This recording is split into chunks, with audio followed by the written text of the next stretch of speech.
હાલ મિત્રો અમારી ગાડી ભરાઈ ગઈ છે। જો હું બતાવીશ તમને રાજસ્થાનનો નજારો કેવો છે। આ પડ્યો મારો ઘોડો 14 ટાયરનો, દેખી લ્યો। અત્યારે હું ભરીને નીકળવાનો છું રાજસ્થાન ટુ ગુજરાત। જો રાજસ્થાનનો નજારો, અત્યારે તો હું સેન્ટર પર જ છું મિત્રો। જો હું ગાડી લોડ કરીને નીકળી ગયો છું।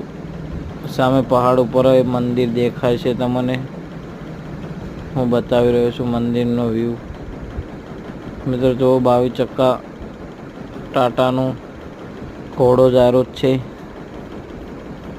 મિત્રો। રાજસ્થાનનો નજારો જો કેવો સરસ વ્યૂ દેખાઈ રહ્યો છે, देखो। थैंक यू मित्रों। हमारा मिनी ब्लॉग पसंद आवे तो लाइक शेयर कर देना।